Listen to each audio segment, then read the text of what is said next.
Hello, this is a lecture for Marketing 331. This week we are covering the marketing environment. First thing I'm going to start out with, this lecture is going to cover mainly Porter's 5 forces. So the Porter's 5 forces model is from 1979. It'll show up in both your marketing and your management books. The model has changed very, very slightly over time, mostly in the labeling. In the middle of this figure here, you'll see where it says the industry or jockeying for position among current competitors. In most literature, that is now just called competitive rivalry or current rivalry or something like that. And that's also the terminology that I use. But Porter's 5 forces are used to look at the favorability of entering a new industry. It's also used for firms that are already in the industry to look at the threats that might be coming from the outside. So these are the 5 forces that govern competition within an industry. And when you do this kind of analysis, it's a lot of times students will want to think of it as the company and things that are impacting the company. But really what you need to do is back up and take a bird's eye view and look at how these things are affecting the industry as a whole.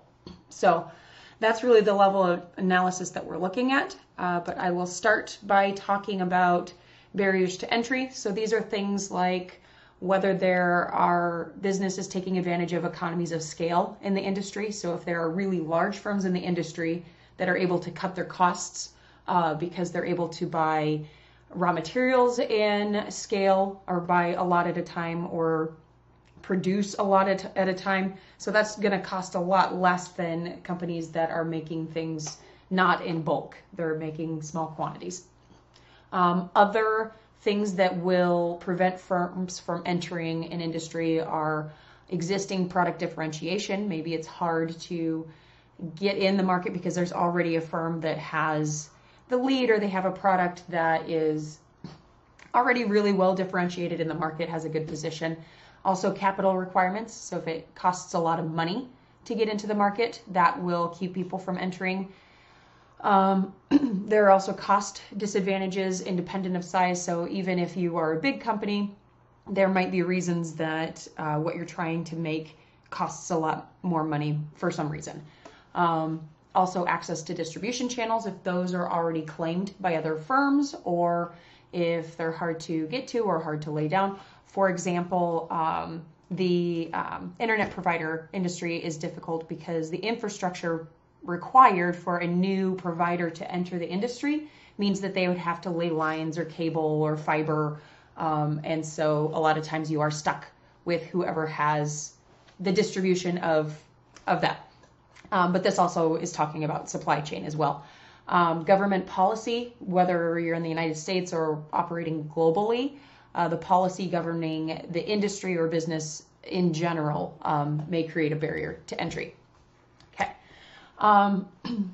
Another factor is supplier power.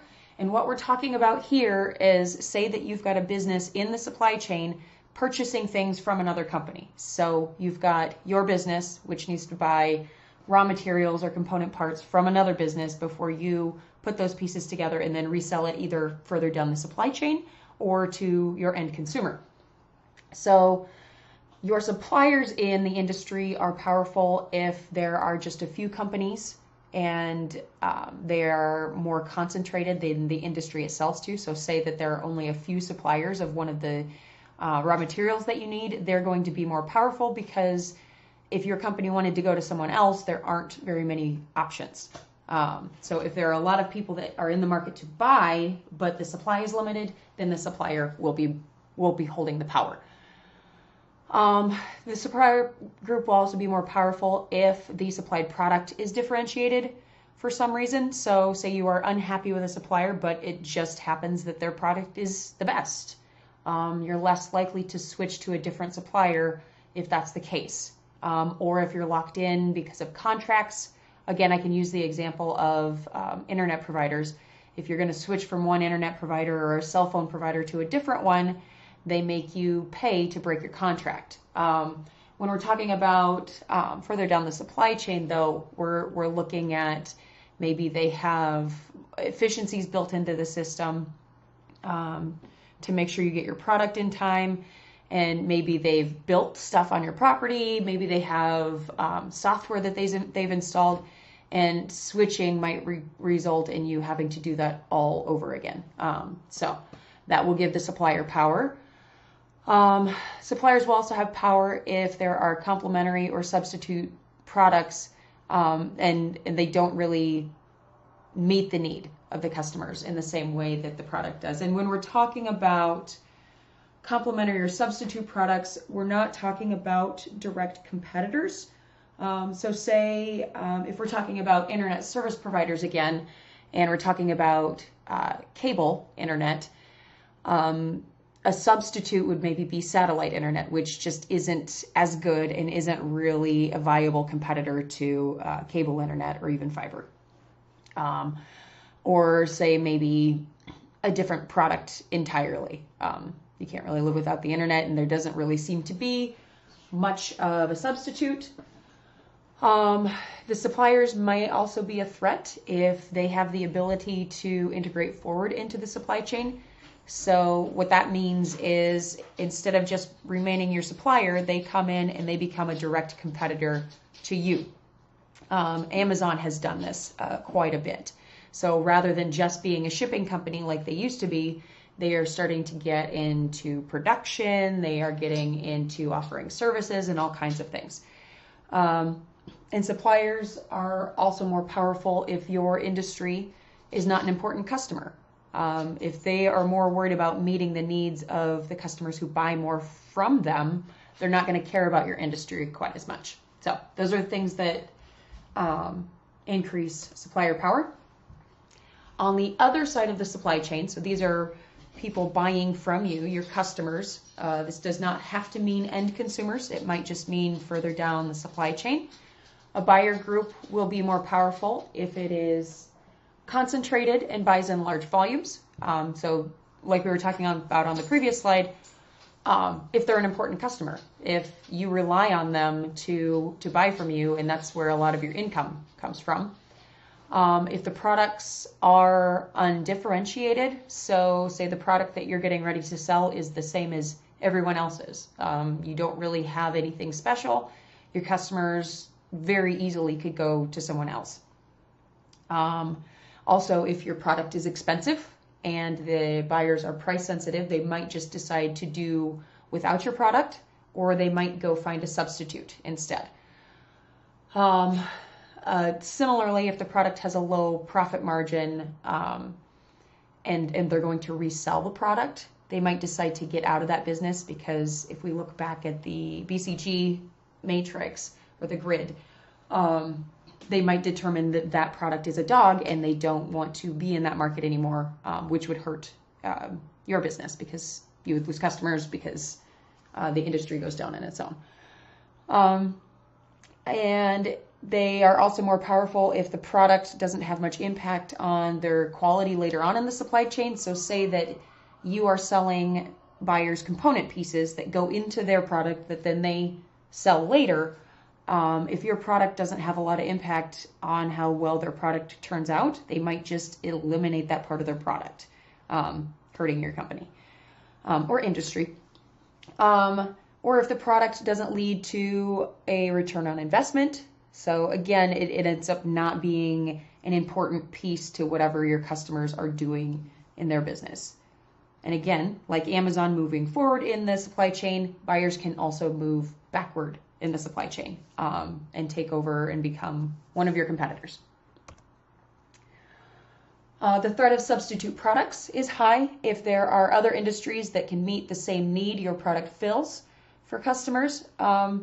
And this tends to be true if substitutes are cheaper and or have better value. So for example, if we're talking about the need of transportation, so your customers need to get somewhere. Cars are not the only way to do that. So a substitute could be a train, an airplane, or a bus. So again, we're not talking about direct competitors here. Direct competitors for cars would be, say that you are Ford, it would be Chevy, it would be Nissan, it would be Honda, and so on. So those are direct competitors, which we're going to talk about next. When we're talking about substitute products, They're things that are in different product categories. So a couple other examples for fuel. So if we have gasoline, the direct competitors would be other places selling gasoline, but then there are other types of fuel, such as diesel, electricity, natural gas, and so on. And then there's some more examples there for entertainment, but we'll move on. So like I said, we also have the existing rivalry, so trying to get ahead of the other people that are also in your industry. The threat of your direct competitors will be high if the competitors are numerous or if they have equal power. So say for example, we talk about the soda industry. Let's just imagine that there are tons of different soda companies, which is probably true. Then there would be a threat of direct competitors because the buyers have a lot of options. If they decide they don't like your soda, they move on and they buy from someone else. Now imagine that the soda industry is quite small and there are only 5 or 6 producers. You might think that the threat of direct competitors is lower, but if you have 2 direct competitors that have equal power, like say Coke and Pepsi, then the threat might still be high because you're splitting the market share between those 2 companies. So even though it's not splitting between 20 or 30 companies, it's still high because you've got a really close direct competitor. And this is something that you're going to see in the simulation as well. Direct competitors are threatening if the industry growth is slow. And I have shown you before the product development life cycle, which I can throw up here, but won't for now. But anyways, when you get to the part where growth slows down, then the pie that you get to split doesn't grow anymore. So you're going to have to start taking customers from other competitors in order to grow your market share, rather than the whole market growing. Existing rivalry is also a big threat if your product lacks differentiation. So if your product isn't special in some way, or if there are no switching costs that discourage customers from leaving you, or if fixed costs are high or the product is perishable. So what this means is, say that both are true. It's an expensive product that gets used up. So the consumer eats it or uses it and then they need to buy another one. But if it's expensive, they might decide to go without it. Or in order to get repeat purchases, the firms in the market will start to have price wars to get the customers to buy from them instead. So that causes a lot of rivalry. Changes in demand can also be a threat, especially when they swing really, really wildly. So say that there's a huge shift in demand for fuel for some reason, or actually given the storm we had recently. So say a storm is coming and so you stock up on milk, bread, and everything else in your grocery store. People come in and they buy everything. Well, if you guess wrong, knowing that the storm is coming,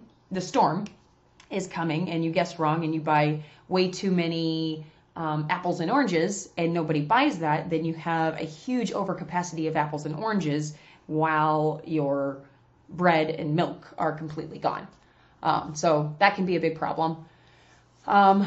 Rivalry can also be a problem if exit barriers are high. So say that growth in the industry has slowed down and there's no way to really get more market share unless other people leave the market and let you have their customers. If exit barriers are high, which means it's expensive to leave the market or you have a lot invested, and if you back out of the market, you lose quite a bit. Or if there are other reasons that your rivals are staying in the market, then that's a threat. Rivals are also a threat if they have unique strategies or positions in the market. So the next video will be about levels of competition.